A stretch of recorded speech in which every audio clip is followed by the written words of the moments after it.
교재에 194페이지를 한번 보겠습니다. 임차인의 대항력 발생 시점. 임차인이 대항력이 언제 발생한다고 배웠죠, 우리가? 당연히 배웠죠. 임대차법 법제 3조. 전입하라. 전입하면 그 다음날 0시부터. 이거 우리가 다 배운 겁니다. 그럼 뭘 또 배우는 거냐? 예를 들면 부부가 이혼하는 경우가 있어요. 이혼을 하면서 남남이 돼. 자, 우리가 원래는 부부는 소유자의 배우자는 임차인이 아닙니다. 당연히. 그건 당연히 아닌 거야. 근데 이혼하는 순간 님이라는 글자에 점 하나를 찍어서 남이 됐어요. 그러면 남이 됐으니까 임차인이 돼. 그때부터는. 예를 들면 이거죠. 남편 소유의 부인이 여전히 살고 있어. 근데 이혼했어? 임차인인 거예요. 또는 부인 소유의 남편이 이혼하면서 여전히 살고 있어? 임차인인 거야. 그러면 언제부터 임차인이 되느냐 이겁니다. 여러분들 제 얘기를 듣는 순간 상식적으로 느낌이 딱 오죠. 아, 이혼하면서부터 임차인인가 보다. 그 느낌이 맞아요. 전입 날짜가 아니라 이혼한 날짜부터 임차인이에요. 이런 케이스 한번 보시겠습니다. 지금 화면에 떴죠. 임차인 김모 씨가 부부인데 이혼했어요. 근저당 말씀드린 권리 2011년, 임차인은 2011년 10월, 2000년 11월. 그럼 이렇게 되면 이건 하나는 지금 선순위 임차인으로 보이는데, 근데 근저당 날짜가 2011년 7월이야.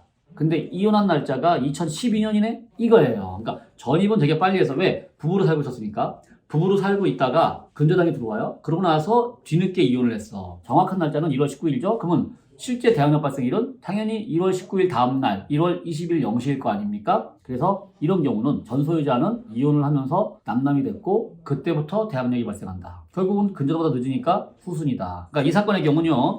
요 임차인들은 다 후순위가 되는 겁니다. 전입 날짜만 봐가지고는 모르는 거야. 이때는 이혼한 날짜를 파악해야 돼요. 이거는 지금 이혼한 날짜가 근저당보다 늦기 때문에 후순위다. 이혼한 날짜가 근저당 위로 올라가면 선순위다. 만약 이혼한 날짜가 전입보다 더 위로 올라가면 그때부터 전입으로 따진다. 이거 당연한 거겠죠?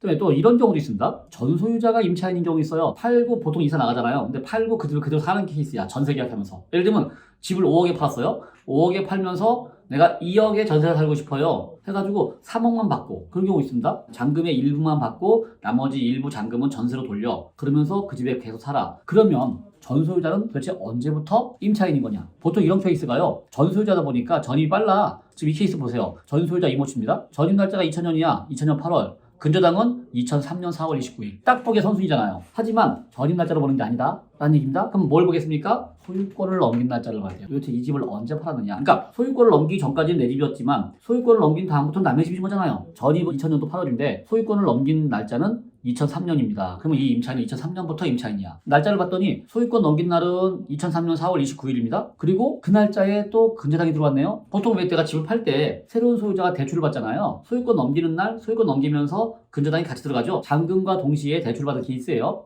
잔금 대출. 그러면 자 이제 보겠습니다. 잔금 대출을 냈어. 그러면 근저당은 2003년 4월 29일 날 효력 발생. 임차인은 전입은 비록 2000년 8월 22일 날 했지만 그게 아니고요. 소유권을 넘긴 날로 되는 겁니다. 소유권 넘긴 날이 4월 29일. 똑같은 날짜야. 즉 저당권 날짜랑 소유권 날짜랑 똑같아요. 그러면 이제부터 이 얘기야. 항상 우리는 다음날 0시잖아요. 똑같이 걸려요. 아까 우리 이혼도 그랬지만 지금 이것도 마찬가지야. 임차인은 소유권을 넘긴 날 다음날부터 임차인이다. 그러니까 소유권 넘긴 날이 4월 29일이야. 그럼 그 다음날인 4월 30일 0시부터 임차인이다. 그러면 얘는 결국 후순위 임차인이 되는 겁니다. 그래서 내가 집을 팔면서 전세를 내려왔잖아요. 그러면 당일날 임차인이 아니라 그 다음부터 임차인이기 때문에 혹시나 그날 잔금 대출을 받잖아요. 그럼 나는 후순위가 돼버려요. 이거 가끔은 이렇게 사기를 치는 경우도 있어요. 집을 사면서 얘 전세로 내려앉으세요 한 다음에 난 대출을 왕창 받아버리는 거야. 왜? 은행이 보기엔 이건 멀쩡한 거거든요. 그러니까 여러분들 혹시 집을 팔 때 내가 잠시 이 집에 살아야 돼 6개월 정도 또는 1년 정도 살기 위해서 전세계약 계약한다. 대출을 받는지 안 받는지 꼭 확인하셔야 됩니다. 대출 받았다가 내가 후순위로 밀려버리는 거야. 아무 생각 없이. 조심하세요. 자, 그 다음 임차인이 법인인 경우 있습니다. 왜? 내가 집을 개인하고 계약하는 게 아니라 회사랑 계약해. 그래가지고 우리 집에 회사 직원이 임차인 들어와. 자, 이런 경우 회사인 경우에는 대항력이 있냐 없냐 이건데요. 이게 2013년까지는 회사는 대항력이 없었어요. 전입은 누가 하는 겁니까? 개인이 하는 거잖아요. 법인은 못해요. 자연인이 하는 겁니다. 근데 계약은 회사로 해놓고 전입은 개인이 했잖아. 계약 주체가 달라. 그러니 대항력이 없었던 겁니다. 그랬다가 이제 2014년부터는요. 아 이거 불합리하구나 해서 회사가 지정한 사람 우리 회사에 요 직원이 전입할 겁니다 라고 지정이 되면은 그 직원이 전입을 하면 그때부터 대항력은 발생합니다. 또 만약에 이 직원이 바뀌어요? 그럼 새로운 직원이 전입 신고하잖아요. 그러면 그 새로운 직원이 전입 신고한 날부터 또 대항력이야. 그러니까 법인은 이거 조심해야 됩니다. 직원이 자주 바뀐다. 자주 바뀌게 되면요. 새로운 직원이 전입할 때마다 대항력이 계속 늦어지는 거야.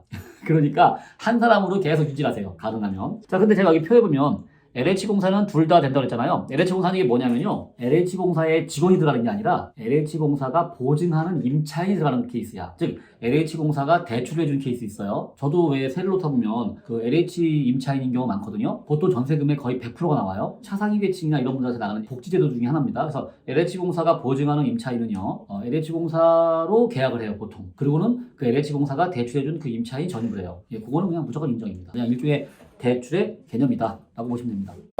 자, 그리고 만약에 내가 세를 들어온 경우에 그 세입자가 외국인이면 외국인이 들어오는 경우는 어떻게 되느냐. 자, 우리는요 전입신고를 해가지고 주민등록이 됩니다. 그걸로 대항력 발생한다고 했잖아요. 그 외국인은 전입신고가 안 됩니다. 동사무소에. 그럼 어떻게 대항력을 발휘할 것이냐. 외국인들은요 바로 체류지 신고 또는 외국인 거소 신고라는 게 있잖아요. 출입국관리소에 하는 거. 동사무소가 아닌 출입국관리소에 가가지고 거소 신고하면 그걸로 대항력이 인정이 됩니다. 그게 이제 대법원 판례가 그렇게 났어요. 외국인 거소 신고하면 임대차보호법 제3조 1항과 똑같은 효과를 주겠다로 된 겁니다. 그래서 우리가 거꾸로 경매할 때 외국인이 살고 있잖아요. 그럼 그 외국인에 대해서 대항력 확인하기가 되게 사실은 까다로워요. 동사무소에서 안 나와. 그러니 일부러 출입관리소까지 거기까지 가서 민원실 가서 열람을 해야 되는데 그게 더 쉽지가 않아요. 뭐 어쨌거나 그렇긴 합니다.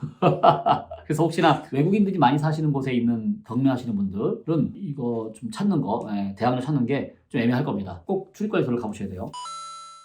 자, 그다음 상가는요. 상가는 대항력 뭘 인정해요? 그냥 사업자 등록입니다. 관할 세무서에 사업자 등록하면 당연히 그 상가 임차인으로서 대항력이 인정이 됩니다. 자, 그 다음에 채무자의 배우자인 경우, 여러분들 소유자의 배우자는 부부간에는 임대차가 안 된다고 했잖아요. 임차인이 아니야. 근데 채무자의 배우자인 경우는 그건 다른 얘기예요. 채무자의 배우자인 경우는 된다. 그래서 정리하자면 임차인의 자격은 이혼하거나 소유권을 넘기면 어쨌거나 이혼하거나 소유권 넘긴 그 다음날이 되는 것이고요. 법인은 14년 이후부터는 법인이 지정한 직원이 들어가면 된다. 외국인은 당연히 있는 거다. 고소신고하면 된다. 상가 임차인 사업자 등록한다. 이런 정도로 알아두시면 되겠네요. 자, 이렇게 해서 우리가 책 한 권을 띄웠네요. 자, 여기까지는 우리가 이제 기초반을 했던 겁니다. 자, 여기서 이제 오늘 마무리 컷!